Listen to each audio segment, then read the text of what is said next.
Welcome, everyone. I'm Angelo Robles, the founder and CEO at Family Office Association and the host of the Angelo Robles podcast on Apple, Spotify, iHeart, Stitcher, and other platforms. I am going to share in this more brief video what I call 5 questions I ask every family of great wealth that I consult. I have hundreds and hundreds of questions via questionnaire, on the phone, Zoom, sometimes even in Corona if they're close to me in person, questions that I like to dig into. And it takes a lot relative to the kind of deep work on consulting on how to create or often reinvent a family office. So I do want to share some insights. This will be a shorter video than most of my videos, and I really want to be very careful with my words. And sometimes I write better than I talk, and sometimes the other way around. In this case, it normally does not make for the most exciting video. I'll admit that up front, but I'm going to do it a little bit more as a read. But I want to be very concise in the words that I put together. And again, this is a brief glimpse. It is not a deep dive into really any of the 5 questions. It more is sharing those 5 questions and giving a little bit of a snippet of some of the thoughts behind it. Many of you know that among my deepest work in those arenas is on wealth preservation. On that note, shall we begin? I am enthused to share my thoughts, my insights, my experiences, and ramblings on questions that I ask as a subset of my consulting work pertaining mainly to the wealth preservation part. I call it the moat around the proverbial castle, as wealth preservation is paramount and what I call how the world's greatest dynasties protect their wealth.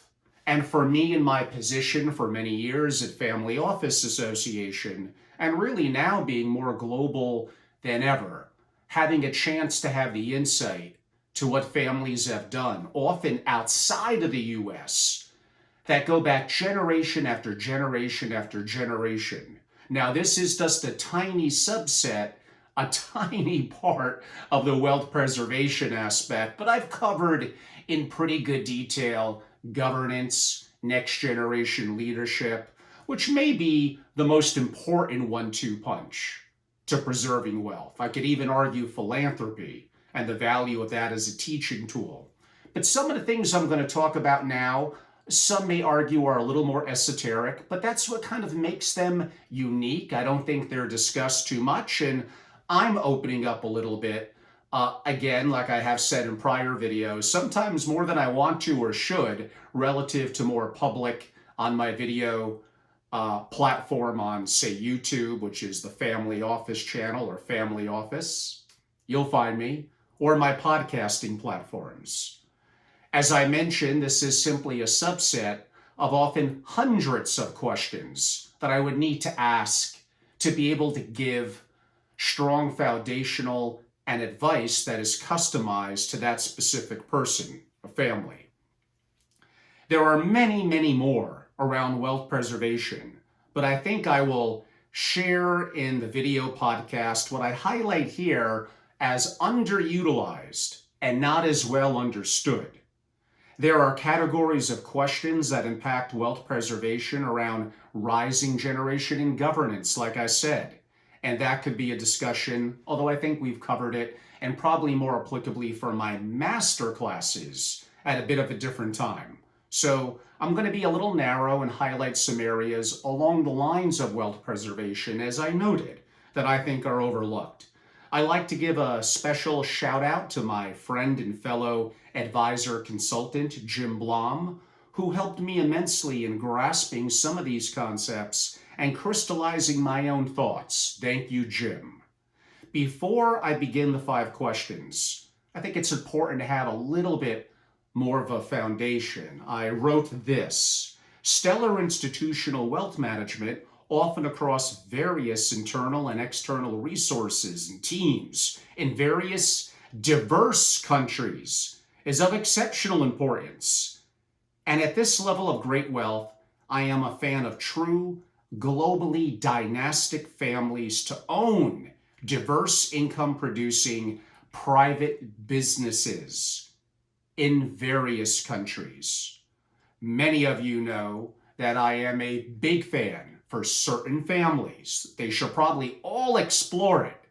And maybe the answer is no, but it should be explored in terms of ownership in a private bank. Now, as I mentioned, to do that in Europe, Switzerland, Liechtenstein, and just have it be you as the investor and non-commercial, those days are gone. But there are countries in the Caribbean and other locations around the world, and there's nuances to it, and that's not going to be the focus of this video. But I am a fan, and even if it needs to be other investing families and more commercial, I find it to be a very powerful vehicle.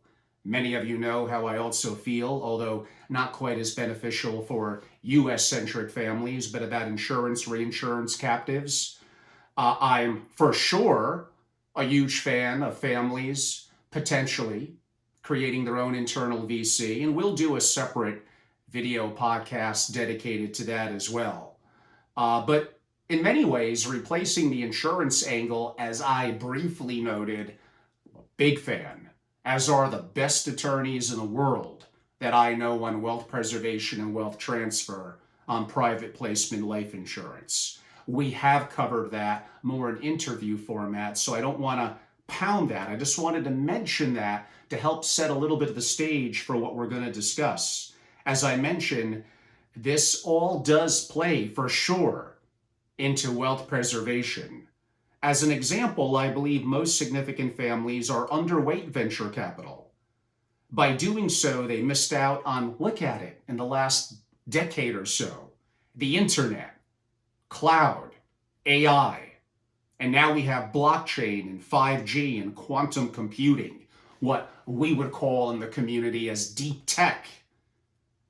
This is all emerging, and to miss out on that because you don't have strategic and tactical and enough diverse investments. And again, I don't want to make this a early stage investing startup and VC conversation, but I do mean that plays into it's a complex ecosystem in the family office community of great wealth and generational great wealth.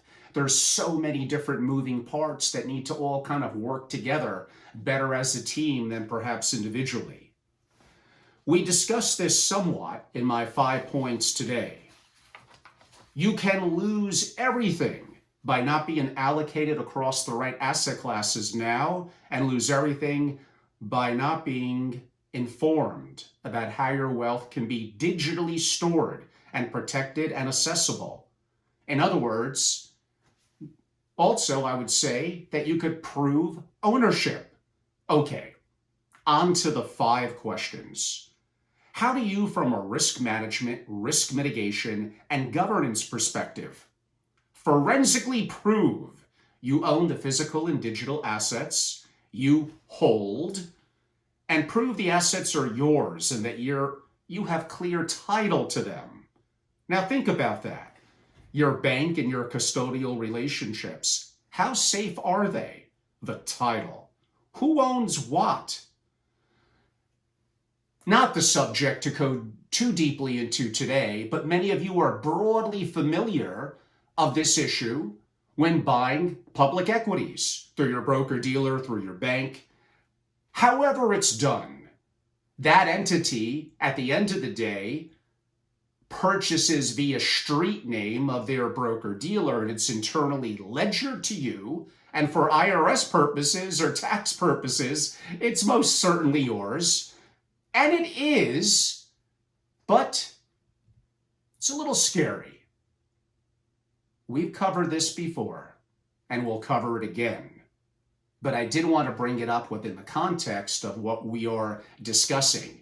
And I know From talking with families that go back often in Europe and other parts of the world, 7 or more generations, almost all of them have their hand, by the way, in banks that I mentioned earlier and financial services companies.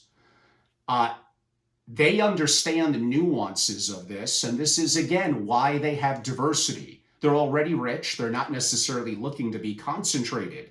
That's often where money is made. They're looking for diversity, maybe even leaving some money on the table for the opportunity of, again, wealth preservation.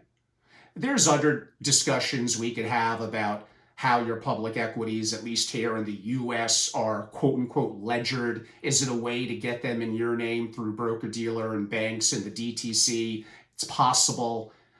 Very few companies now issue specific stock certificates, and there's drawback to the certificates as well. There's no one perfect answer in anything relative to wealth preservation, to estate planning, to wealth transfer, to tax mitigation. It's often, again, a complex, interwoven series of benefits and value along the way.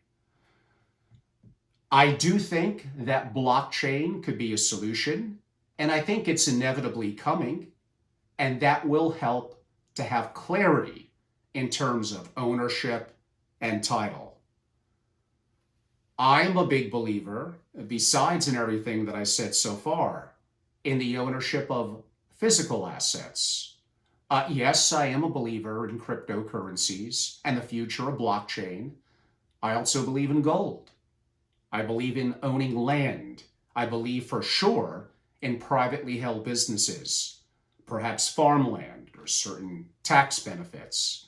I would even look into, and I speak about this directly to my families, there may be some benefit in private equity and venture capital as a GP, where you do make it commercial, you do potentially take in LPs. And again, some of that relates to the tax enhancements, which, depending on some factors, in the US elections coming up in a couple of weeks. It's October of 2020 for some context. So everything could change.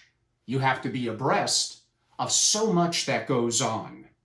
But I would really, and this is a scary subject for people, you put your head in the sand like an ostrich, but really look into that question. How do you, from a risk management, risk mitigation, and governance perspective, forensically prove you own the physical and digital assets that you hold and prove the assets are yours and you have clear title to them? Unfortunately, that becomes a little more challenging than perhaps many of you think. 2, given wealth preservation is a core objective of any significant family and family office, I ask, how concentrated are the risks you hold per country, per currency, and asset allocation model? Remember, governments have the ultimate power of law, regulation, taxation, force, confiscation. Diversity, understand your risk. Are you over-concentrated in your currency risk? The vast majority of you are. And this is one of the advantages of thinking of things more as being a global citizen. Having a diversity of assets in different countries and different currencies is not because you think you're going to have an edge and as an aggregate get a better return. You're hedging risk. You're truly building the moat around the castle.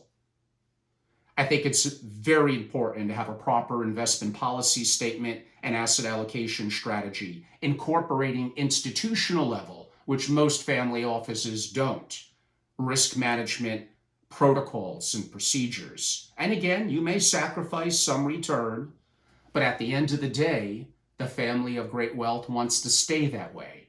Yes, I know some of you are going to say, depending on the number of family members, what goes on with poor decision-making within the family and investing, that eventually the wealth may need to be refurbished. That is true. And that's one of the reasons, besides educating the next gen, teaching entrepreneurship, one of the value of privately held businesses is to engage much more hands-on business building to the next generation. And one of the values that I noted about having an internal VC company and the value that provides to some family offices. Point number 3, or question number 3. Along with liquidity risk, best practices and processes, I ask, do you truly understand the security, integrity, authenticity, and provenance associated from an asset class investment and asset allocation? Almost a risk score, as I would call it. I think that's probably pretty self-explanatory. There's some custom proprietary work that I do in working with others around that probably in a more public video I don't necessarily want to talk about. I'm already giving away in some of the questions and some of the context around it probably a little more than my members in my consulting relationships would like me to. Now, these are very, very nuanced subjects, and they're incredibly important. Let's go to number 4. Is there alignment across the family office team, the principals, owners, founders, on risk across asset classes and allocation, along with documented and a well-written plan on time horizons and assumptions? To me, this goes back to what I just said on the investment policy statement and a written, very clear risk management protocols and measurables behind the strategy, ensuring there is a clear, transparent process for addressing, along with concrete objectives around purpose, mission, and targets. This is critical given the geopolitical, national, social, environmental, financial, healthcare risks, which are from a systemic risk perspective, must be better assessed given the lack of resiliency and sustainability we now see worldwide. I know some of you will argue in many ways the world is better than ever before, and we tend to look at things negatively in the immediate moment. But as we look back over history and so many of our challenges, there is truth to that comment.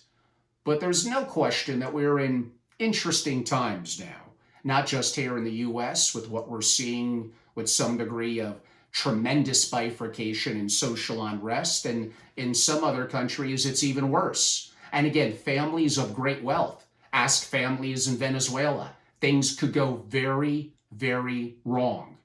It's my job, it's my mission to bring up these issues, to get you comfortable with the uncomfortable, and to realize the value of hedging risk, perhaps even black swan, benefiting from topsy-turvy. And how do you set something like that up? And how do you have the right people, the right systems and technologies in place? And many of you have heard me probably speak ad nauseum about some of that before. But there is grave challenges out there. At the end of the day, the governments have the ultimate power of confiscation, taxation, civil forfeiture, the power of military. Do I need to go on and on? Of course it's possible over time that things could get bad. And you want to hedge. You want to have opportunities to have answers. And this goes to I speak about this so much, I know that, but deep thinking, critical thinking, and effectively solving problems. And there's a lot of them out there. I'll go to number 5, which leads to the ultimate questions around family, security, and safety, in addition to wealth preservation and family office financial sustainability and liquidity. Don't forget that. This needs to be asked and debated, nothing wrong with that, and reflected upon. Sovereign risk is real, along with currency risk, which we've discussed somewhat. But how are you addressing cyber risk, identity, confidentiality, and privacy risk from a family office, a family operational perspective? And is the legal governance and ownership and control over the physical and digital assets? Is cyber risk the number one threat to most family offices? I can encompass IP and data security. Do you truly understand those risks? The sovereign risk of cyber threats from overreaching governments, let alone criminals, it's very real. Are some countries better than others to store your data? Yes, these are very, very real risks. And relates a little bit to sovereign. from governments, our own governments, let alone what we think to be the bad guys out there that are also after the super rich and looking to make our world, quote unquote, topsy-turvy. They're easier to identify than ever, and there's a lot of really smart bad guys. Most family offices are woeful at this. They're a 1 to 3 on a scale of 10, the vast majority. This is something they need to get much better on. And you probably need to bring in internal and external resources to really help do it. This could be devastating. Everything that you know, that you built over years or decades, in theory, could come crashing down in one really bad day. And if there's a way that you could hedge that, if you look at that as a black swan, if you play out what if and stress test scenarios, red cell team attacks, all things that consultants and tabletop exercises and things that we and others do could help to bring these problems that could happen to the surface, have them discuss so potentially some plans, a process to an outcome, a plan A, if that doesn't work, a B, C, and D, and having the right systems and structures in place. But you bet you, the cloud is great, but it does come with some risk. And the opportunity on your IP and areas like that, yeah, there are countries, a couple in Europe, in Switzerland, Scandinavian countries, that are just simply better in terms of their IP protection than we have here in the US. So again, I see the world's largest and most sophisticated families becoming more attuned to this, bringing internal and external resources together and being very careful from a variety of perspectives, including the ones that I noted. Family offices need to deeply question their assumptions about ownership of digital assets, period.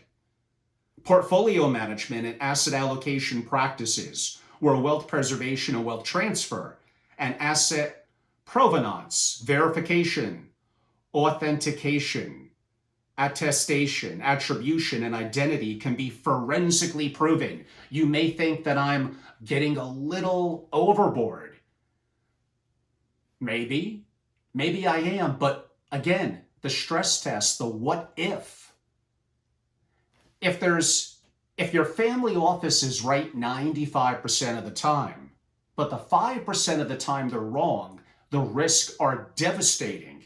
You lose your legacy, your reputation, and your money, and very quickly, then that 95% is not acceptable.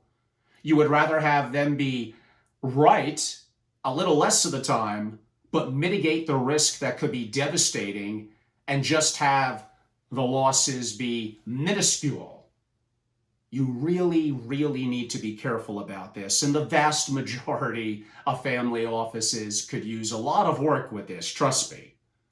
We don't address in this brief video and podcast structures per se that may help in maximizing privacy and tax mitigation, domicile ownership, etc. These are some things I've done in prior, some I'll do in upcoming, and many that I do for my members and in my master classes in a much deeper dive for my members and my consulting relationships. As an example, advantages of incorporating the greater use, as I said, of family-owned offshore banks, reinsurers, private placement life insurance, VC, farms, commercial GP and LP interest in VC and hedge funds, in venture capital, in the advantageous opportunities for many in specific land and farmland. Real estate presents a tremendous tax opportunity as well. And again, here in the US, depending on who wins and what happens, some of this could go away. So you're listening to this from an engagement of education and entertainment at this given time. But your situation is very unique. This is being very broad. And tax laws, regimes, it changes so frequently, it's bordering on sickening. All of these may enhance the tax and wealth preservation aspect of the assets controlled. Now again, I went into the 5 questions from the context as I noted, and I didn't really go into a lot of detail in terms of what I'm looking to retrieve from that information and how it weaves together with everything and the hundreds of questions I'm asking, and with my own internal resources and my global network of relationships, how I weave together what I hope to be for that specific family, some potential ideas around solutions, often that perhaps they didn't think of. And there's nothing wrong with that. We're all siloed to a degree, especially family offices, and have blind spots. You want to have a beginner's mindset. You want to put the ego completely at the door and be a lifelong learner. All things that my relationships have heard me say over and over and over. Well, it's been intriguing to talk a little bit about 5 questions that I ask every family of great wealth that I consult. I'll tell you a little bit, which will relate to what I just discussed, and I do want to be very clear, and it's a little elongated, but a little bit of the work that I do from that perspective. I help global families and their family offices solve problems, procure positive future outcomes, and prepare for intergenerational necessity. It's vital for families and their family offices to understand their vulnerabilities and become more resilient so they can mitigate risk and prevail during times of crisis. My experience with some of the wealthiest families in the world has allowed me to distill best practices for discovering purpose and refining vision, governance structures, systems, processes, and culture that successful families and their safeguard family offices need in order to thrive. I help families create or reinvent their family office to be of institutional quality, yet highly adaptive. My process engages all generations of the family and focuses on designing a generationally dynamic family office of people, systems, and technologies that aligns the desires and the capabilities of the rising generation and is able to triumph over challenges. I offer my consultative proprietary knowledge and resources incorporating generational collaboration, globally dynamic wealth preservation concepts and structures, onshore and offshore family office entities, and the intertwinement with family office structures of family-owned businesses, banks, insurers, and I mentioned VC companies. The vast majority of families and their family offices are often blind to both the exponential, the nonlinear, accelerated opportunities and hazards, which have the potential to massively disrupt the lives of present and future generations. Often these events have a low probability in a given time frame, but very high consequences when they take place. I help families and their family offices think through and stress test what if exponential opportunity and hazards. Unique to other consultative services, our precedence for multi-generational fluidity within the family and their family office is ultimately the only way to become truly anti-fragile. Everyone, I'm Angelo Robles. I'm the founder and CEO at Family Office Association and the host of the Angelo Robles podcast.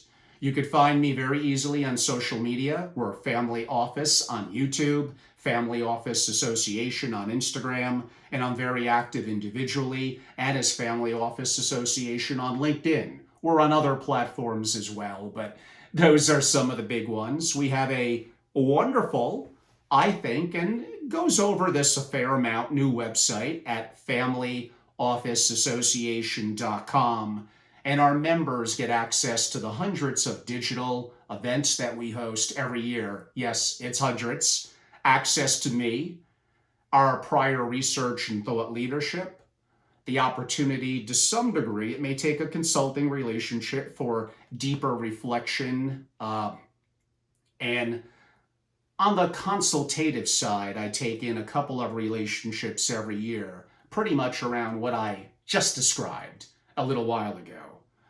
And we also have master classes for our members, but for a fee for non-members, and our website. And you could often find me also on educational platforms like Udemy and Teachable and others to follow between now and the end of the year and upcoming.